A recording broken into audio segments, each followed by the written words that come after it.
Now, the rest of the story.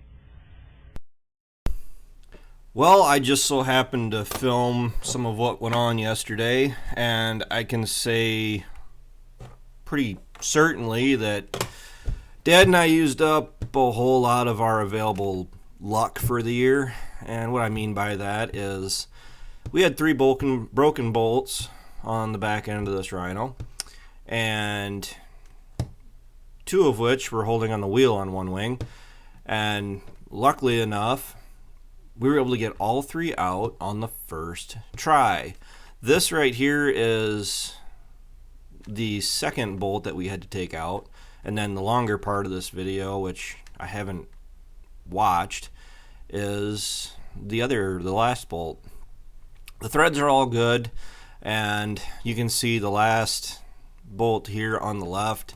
We were able to reach through that cast piece because on this side the wheel is still on, and we're able to center punch it, drill it, heat it a couple times, and then actually back it out. So we got, I'd say we got pretty lucky. But for those of you that do much extracting of hardware, I think what worked in our favor is the fact that it was actually these larger bolts. I think they're, or are they 3/4? And right here, it's not gonna burn to the ground, I promise. But I'm going through and it's already been drilled out. I didn't get any of that filmed, and I'm heating up the bolt itself for a couple of reasons. Number one, warming it up to hopefully loosen any of the rust and everything that's on the threads so it'll back out easier. Secondly, it did kind of clean out any of, well, you get the whole expansion when you heat up the hardware, because for anybody of my wrenchers and workers, when you're running a torch like this, you get good enough, you can actually, you're heating the bolt itself. I'm not focusing on the outside of it, and heating it does allow it to back out easier. And what we ended up doing, because it's in the cast housing, it is recessed in there a little bit. I heated it the first time, and we couldn't get it out on the first attempt with the extractor. I think we switched, because we had 2 different ones, and I think we switched back to the 4-sided extractor. And you can't see it because it's behind Dad, but what I end up doing, yep, I can see it right there. I dropped the torch onto my mask, the rubber darkened mask that you get with most average typical torch sets. Yep, I dropped the torch end. It was still warm down through it, so it covered the tip with rubber. So that's why I'm switching the other tips here when I go to reheat this up. What we're doing, resort to violence. Well, not really. This is drilled out specifically for the size required for this extractor, and when you're going through and you start them in, tapping them to get them to bite is basically how you get them to start backing out. And that wasn't a fail. That was, the bolt was starting to back out, but it started to catch again. So I went through, just realized that what I did, it's junk. So I haven't been using it anyway. I've been using just the safety the darkened glasses for it, but I'm switching over to the brazing bit, and I was able to get the desired results while trying to back this out. I don't know if I told you this. This is sped up by 1.5 speed.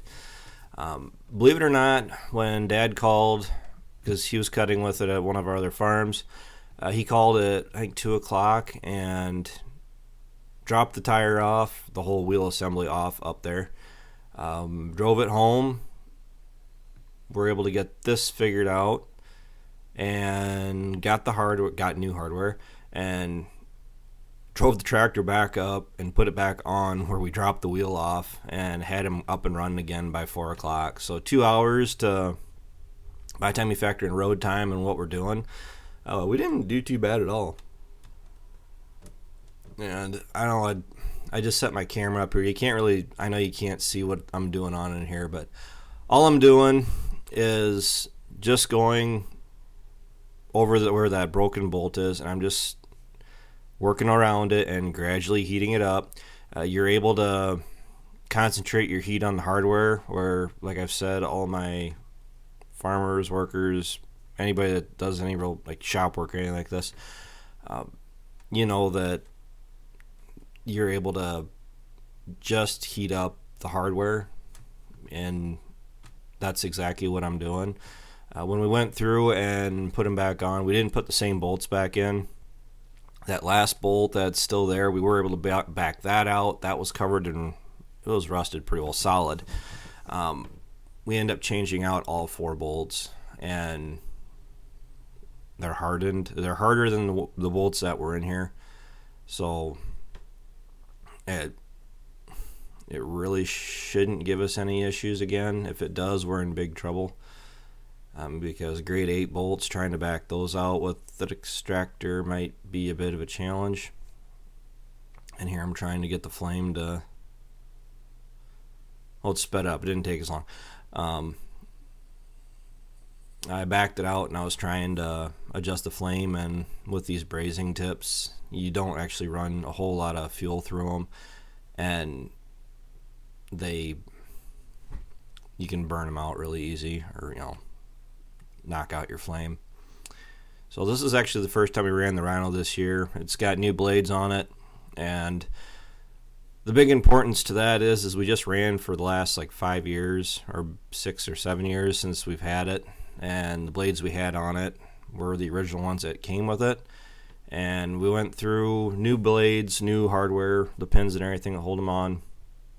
And normally you see these things used for like cutting pasture, but more so you see them for guys use them in the fall for grinding up corn stalks, corn residue, and that's really what we're going to be using it for. I have 2 farms in particular that's really about my only option I can do.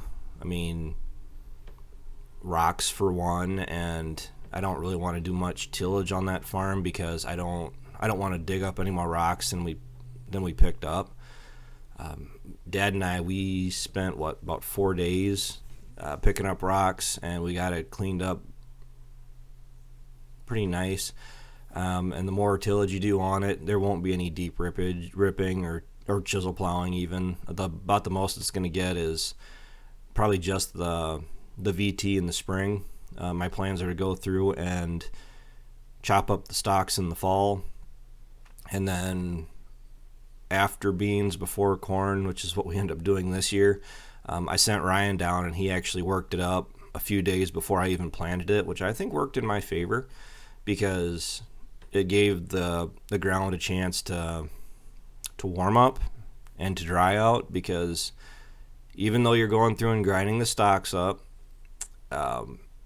you do potentially make a matted material, and that matted material can keep the ground colder and wetter longer in the spring. It takes longer for the sun to get down to it. So being able to work it, even just the one pass like he did, it really helped. I was down there the other day, and all of our crops look really awesome. I mean, I'm looking forward to harvest at this point. And what we got here going on is the wings are folded up, and that cast piece is actually slid down. You can see it is slotted, and we got it backed out pretty much out of the frame. It's actually hitting this cast piece.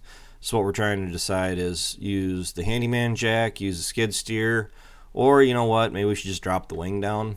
And we're coming up on the end of the video, so you're going to see this wing drop, and this cast piece is actually going to slide back and I don't get it on camera, but we literally just grab that extractor and just pull it out. So that was a good win. Especially for not planning on expecting to have any kind of fix like this, because it was pretty well ready to run. So got to go through and grease everything on it again, but these things are pretty maintenance free for the most part. The blades are probably your biggest concern. I mean, you check the oil in the gearboxes and make sure everything's greased up. So what else? Oh, there was a nail in one of these tires too. They're foam filled, and I ended up having to pull. I did find a nail in one of the tires. I don't know where we picked that up at. It was an old one. Nothing a vice grip can't handle, but I don't know. I still like the Rhino 4155. Doing the stocks in the fall, I mean, going through, we do everything from no-till to min-till to full-on tillage, and every farm is treated a little bit differently. And if you guys saw that, you can see where it did slide back over, and that was that. But that's all I got for this video. I got another video right behind it. I'm going to switch over to the editor, and I'm going to thank you guys for watching the channel and watching the video. So you guys like more farm footage of the rest of the story, make sure you like, comment, and subscribe for more. I'll see you later.